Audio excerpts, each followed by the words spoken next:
La cultura mapuche.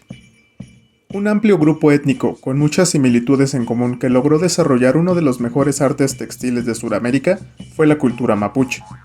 Llamados también auracanos, son un pueblo originario de Chile, que actualmente habitan las regiones de Araucanía y Metropolitana de Santiago. Aunque en tiempos anteriores ocuparon gran parte de la Pampa y norte de la Patagonia Argentina. Con la llegada de la conquista, emigraron hacia el este por los Andes, estableciendo contacto con otros pueblos, sin grandes violencias y desplazamientos.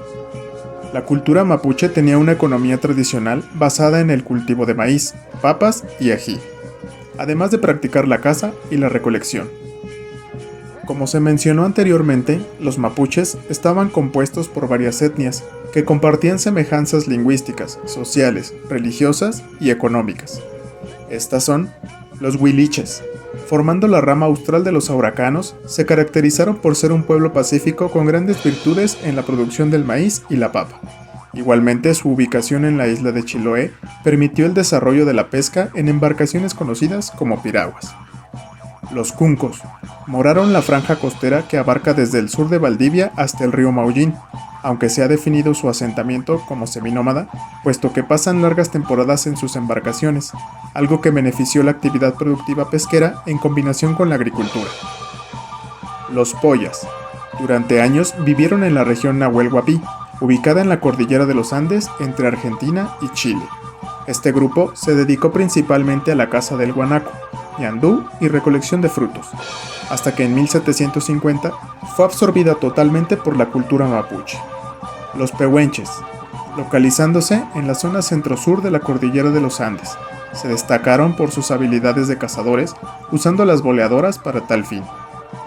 Los puelches fueron los habitantes de la región cordillera de Valdivia y Osorno, en Chile, identificados por su larga cabeza, la cual era deformada desde que nacían. A pesar de pertenecer a la cultura tehuelche, se fusionaron con los mapuches adoptando sus costumbres. Los ranqueles. Estos cazadores nómadas, instalados en las pampas argentinas, mantuvieron lazos con los tehuelches para incursionar en los ataques llamados malones, los cuales consistían en un asalto rápido y sorpresivo a bandas enemigas, con un nutrido batallón de guerreros a caballos. Los auniquenc o tehuelches pertenecieron a una tribu nómada terrestre del estrecho de Magallanes en la Patagonia, siendo reconocidos por haber sido una de las etnias más altas del mundo. Las creencias de la cultura mapuche se fundamentaban en la adoración a espíritus ancestrales o elementos de la naturaleza. De esta manera, veneraban a entidades como Pillán, quien representaba al espíritu benigno masculino, relacionado con el origen de los mapuches. Huangulén se declaraba como el alma benévola femenina, vinculada directamente con el ser humano.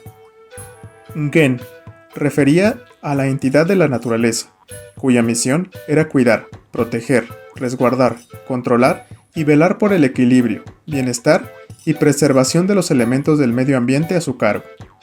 Y Huecufe, que era un espíritu maligno que usaba energías para perturbar o destruir el equilibrio existente en el mundo. Posteriormente, con la evangelización de los colonos, la doctrina religiosa de la cultura mapuche se refugió en espiritualidades principales con dones universales y creadores de lo que constituía una suplantación de la figura del ser supremo católico entre los aborígenes. Un personaje de relevancia religiosa dentro de esta cultura era el machí o chamán, ejercido por una mujer que realizaba rituales para curar enfermedades, alejar el mal, incidir en el clima y las cosechas. A diferencia de otros grupos étnicos, en la cultura mapuche hay dos autoridades que provienen de la más antigua tradición de estructura social y que conservan su vigencia incluso en las comunidades urbanas. Estas son Machí. Es un líder femenino o masculino que se encarga de la curación del alma y del cuerpo de los individuos y de la comunidad. Conoce los protocolos de los rituales que le corresponde dirigir y tiene un amplio manejo de hierbas medicinales, cánticos y sobre todo de las prácticas de vinculación con el mundo de los espíritus. Debe ser iniciada en un rito de paso en el que se le asigna una jerarquía, que está representada por el número de peldaños labrados en un palo, y que simbolizan su poder. Se supone que las machis son designadas por fuerzas sobrenaturales o fileus, que en algunos casos se reconocen como antepasados machis. La otra autoridad fundamental es el lonco, cacique, niyatufe o cabeza de la comunidad, Es un cargo con connotaciones administrativas y religiosas.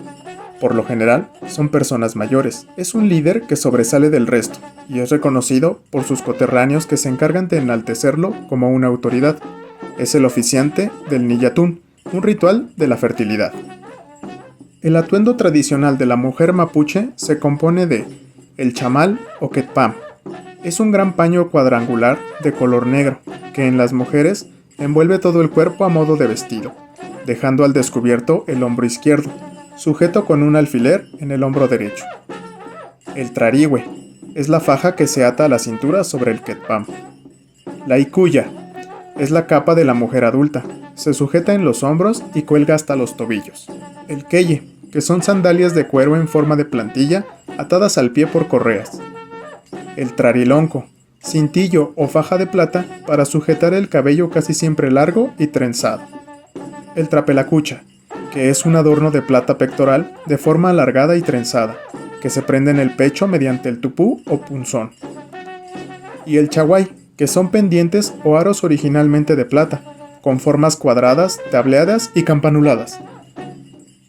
Hasta el siglo XIX, la vestimenta masculina consistió en el uso de una chiripa, que era un trozo de tela que cubría desde la cintura hasta las rodillas en forma de pantalones o pañal envolvente.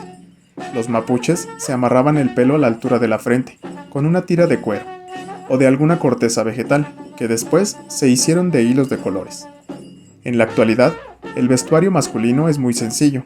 Sobre los pantalones y la camisa se utilizan algunos de los tipos de manta o poncho, normalmente confeccionado en telar. La vida del mapuche rural transcurre al interior de una vivienda denominada ruca, que es una estructura circular con superficies que varían de los 120 y 240 metros cuadrados. Las paredes se hacen de adobe, de tablas o de varas de coligüe, y se refuerzan por dentro con postes de madera y se tapizan con totora. El techo es de junquillo o de algún pasto semejante a la paja brava. Solía tener funciones compartidas, para cocinar y guardar, y en ocasiones hasta dormir. En su centro hay un fogón formado por piedras.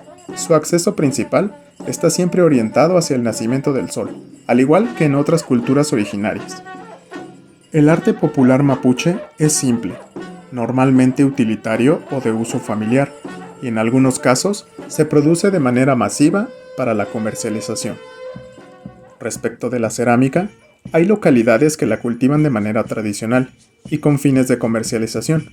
Entre las formas clásicas están los metagües o cacharros de greda, que tienen formas de figuras humanas, aves y animales, y los decoran con líneas quebradas o símbolos representando el sol, la lluvia y el rayo. La cestería, por su parte, es muy primitiva. Se hace con quilas, totora y hojas de chupón.